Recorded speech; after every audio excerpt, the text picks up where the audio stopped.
This is Frank Islam, Chairman and CEO of FY Investment Group, and your host of Washington Calling, where we interview leading voices from business and politics that impact you, the viewer. Today, we are fortunate to have a distinguished guest. His name is Pradeep Mehta. He's a dear friend, and he also runs an organization called CUTS.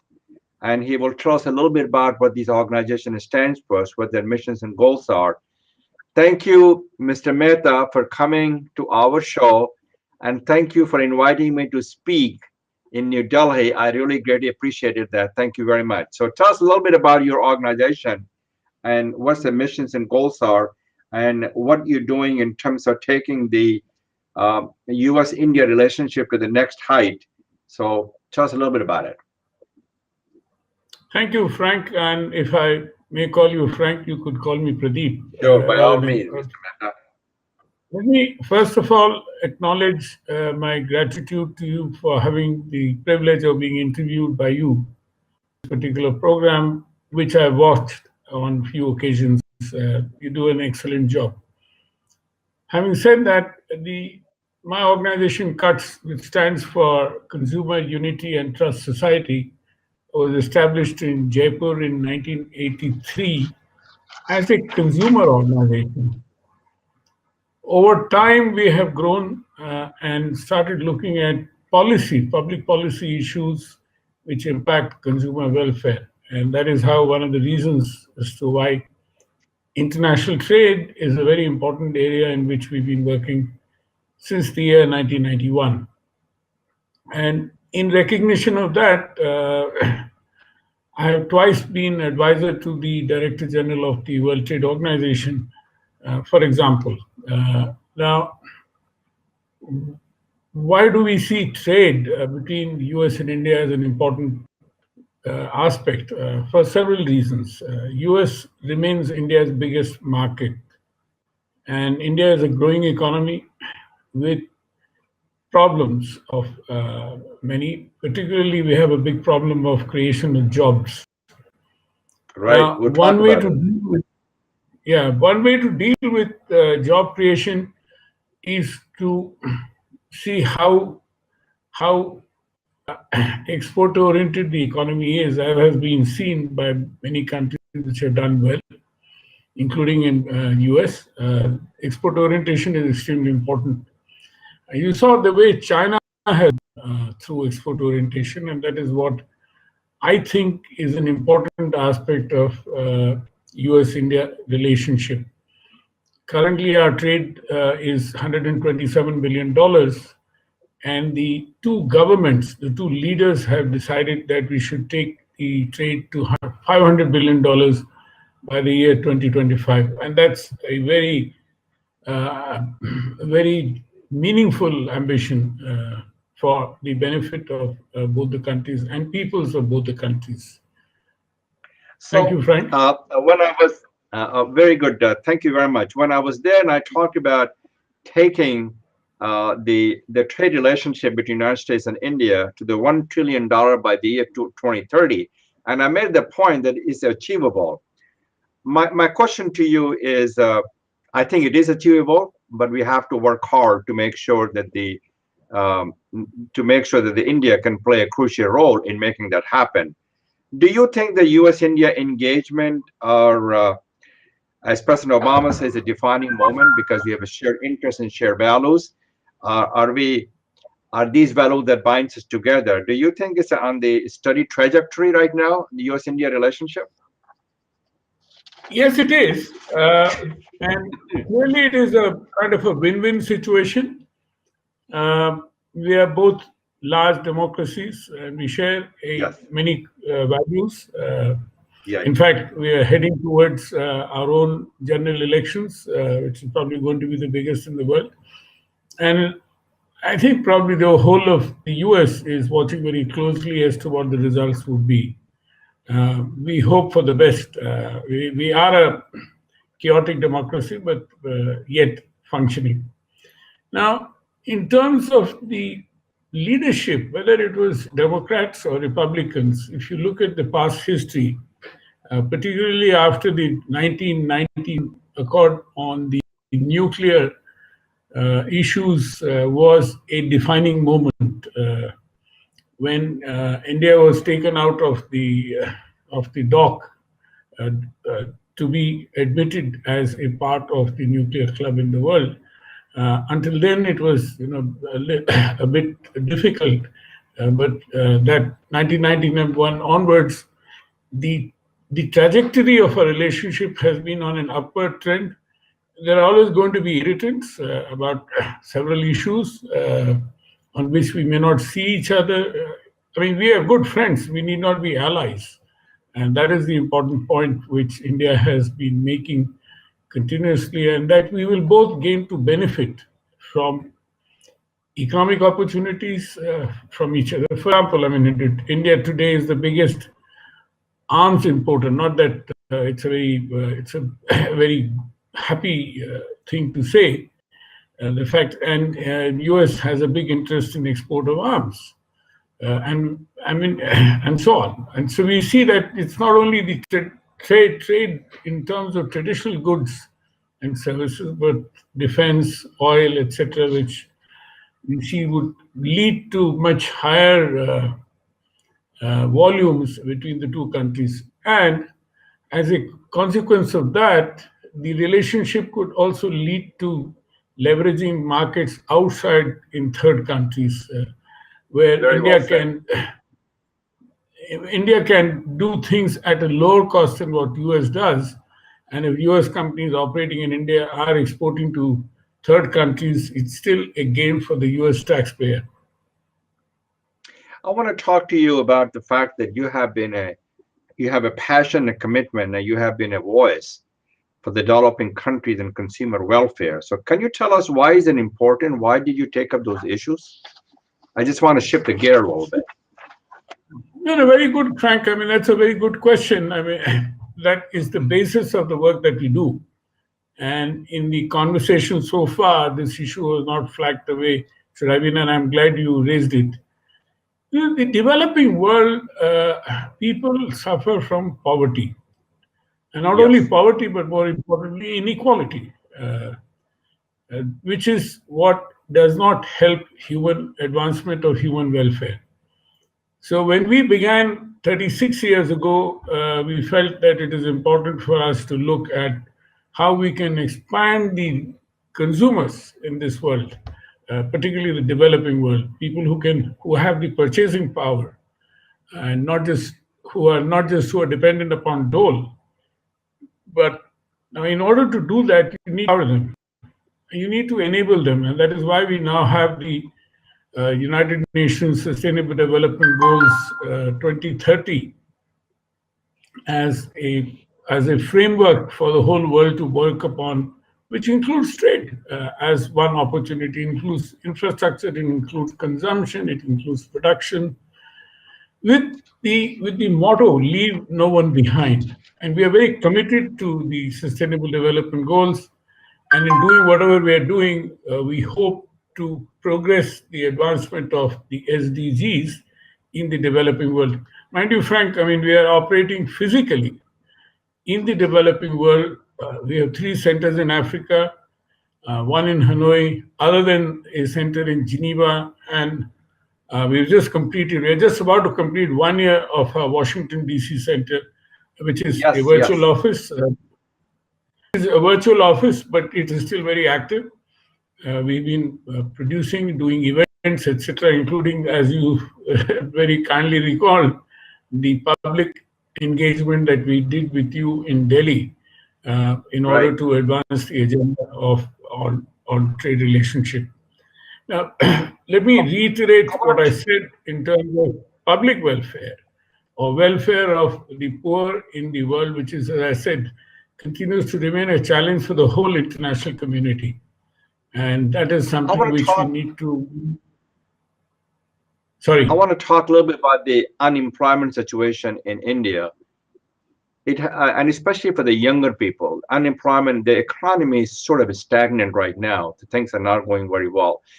Obviously, the trade will help because you talked about the export. Export will help to create a job, and also the Prime Minister Modi's what he talked about making India in terms of manufacturing and the digital. cities those are the important aspect. But how do you inject and instill in the younger generation the entrepreneurship, innovation, so they can go out and create their own jobs? The public sector has, the private sector has to play a very important role. Can you shed some light on that? I'm glad you raised an issue which is very close to my heart. We have been speaking about creating job creators. Uh, Even if you own a cycle repair shop, you will give employment to at least another two or three, four more people. So, idea is not Very only well. look for employment as a job, but also to look as to how you can be an entrepreneur in order to move forward the economy and take others along with you, inspire others to do the same. Secondly, the government of India has, fortunately, under Modi's leadership, has come out with many schemes in order to promote entrepreneurship as well as jobs. Thirdly, we are engaged in currently a very milestone project, Frank, to look at the labor intensive sectors down the supply chain as to where we can help to create better and good jobs. This is being supported by the Ford Foundation of the US, with whom we have Yes. had a partnership since the beginning of cuts. Uh, and we hope that in this milestone project, we will be able to identify sectors. And for example, we've just taken up the textile sector, which is fascinating. Yes, Starting it from is. starting from the I'm going above beyond the farm gate, from ginning onwards to right up to the garment that you're wearing, the shirt that you're wearing, and so on, as to where is it that jobs are being created. Now, this with backward linkages as well. So upstream and downstream impacts, good and better jobs. And the idea is to address inequality as well, and not to leave inequality. And that we're not looking at jobs for the sake of jobs, but jobs which are satisfying jobs. Very well said. But do you see the economic opportunities and investment opportunity after the election is over? Do you see a brighter horizon? And you see the U.S. company investing in India to create jobs also? Uh, and what India can do to make it more attractive for the foreigners to invest? As it stands today, the US is the biggest investor in India, because they see the opportunities are very clear. We have rule of law. We have and not only that, the government has worked very hard to ensure that the ease of doing business becomes better and better every year. And not only that, we are a large federal country like the US is. There is also a competition among our states, as in the US, to be better in terms of attracting business and ensuring that they are able to do things at a lower cost and at a faster speed. We expect that this cycle will continue. We do not see that this cycle will fall because of the fact, as we said, we have a very large youth which is underemployed. I wouldn't say that there is a large unemployment in our country. There is a large underemployment in our country. Very well said. We You're otherwise, absolutely right. otherwise, Otherwise, Frank, we would have seen people marching on the streets. That look, we are without a job, we are without food, and so on. We unfortunately do not have that situation as bad in large areas of our country. But the idea is that how can we ensure that we can create more opportunities? And as I said, how can we create more job creators? I think that is the biggest challenge, which the government is well seized of and is working very hard in order to ensure that there is a bit of a, I won't say unemployment as such, but there is a downward trend in terms of employment. But Um, yet it, that is not causing But misery as such. India also have to make it easier to do the business, and I think Prime Minister Modi has a has done a good job in that direction, but it's not quite there. And also make it attractive for the foreigners to make the investment. And also, there are certain situations in India that does not reflect the values of India, which is the it's a little bit of hatred and bigotry and some things that's going on. That is, and you mentioned that this does not reflect the values, the character, and conscience of a nation that has been a beacon of hope for democracy and secularism around the globe. Frank, the problem in our country is too much of corruption. In spite of the fact that Narendra Modi is too much of corruption, too much of discretion, too many rules and laws and practices are practiced in an irrational manner. And there is a mindset problem also. Our bureaucrats refuse to change. Very well As said. much as Narendra Modi is making effort, I mean, he said it in Hindi, as he said, "Na main khaunga na khane dunga main." And he's proven that fact that look, he's trying to attack corruption, and he's attacking, for example, through the EODB by Right. enabling a competition among states that who can do better. And ease of doing business still remains a very big problem. What EODB, the World Bank ranking, is sort of getting approvals, which is not sufficient because a lot of people still have to pay a regular hafta. And particularly the poor self-entrepreneur on the street cannot exist without paying a hafta to the police or the municipal authority, even if he is selling bananas on the street. That's a very sad situation. It is, but it's a situation which we are struggling with, and we hope that things might change as we move along. But it may take a few generations before. The answer is, and it's a very simple answer, is that only development could be the cure for this. Right. Not that all developed countries are free of corruption. Even in the US, the corruption is existing. It may not happen in the same manner as it happens in India, but yet corruption, the elections, for example, the political elections today cost a huge amount of money, whether it's in India or in US.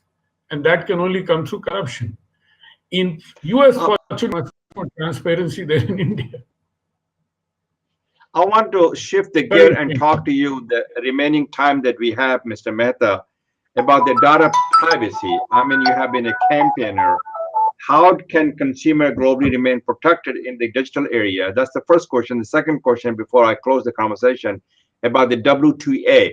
How do the United States and India work at the World Trade Organization to talk about the disputes that they have? And also the third point is the tariff. The tariff that this administration has put on Indian goods, but not giving them favorable deal. That's also hurting the India's economy a little bit as well.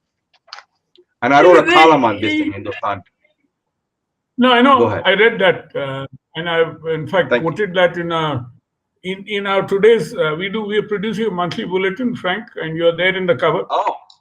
Quoting okay. on that. Well, please send me a link. No, you are in our mailing list. Okay. Yes. Anyway, let me answer your question. First of all, the digital economy is a complex economy. As it evolves, it is evolving much faster than we could even ever imagine. AI, robots, IoT, etc., etc. Now, we are looking at as to how the tech giants are able to respond to people's aspirations and demands and don't make them as their what's it called, guinea pigs in this particular thing. Now, on AI itself, there are ethical involved. So how do we deal with that? I mean, so it's a very fast evolving area which we are hoping to address in various ways. Secondly, in terms of the tariffs between US and India, India as a developing country maintains high level of tariffs in several areas which Trump doesn't like. It's unfortunate that we have to protect our own people, particularly their livelihoods or jobs. And if you open up the market too swiftly, then you might find that many people will get out of this. If you look at Africa, where, as I said, we've been working, there has been deindustrialization. They have to come down on their tariffs very fast. and they have not been able to catch up. So you can well imagine the. Now, between US and India, fortunately, intellectually, we are competent to deal with the US. We are not a small petty power that will that will succumb to the US. There's a constant discussion, a constant debate. And that is what our center aims to do, along with many other similar bodies. Other than the government, they've got a joint trade commission which will continue to deal with many of these issues. And some trade irritants will continue to remain.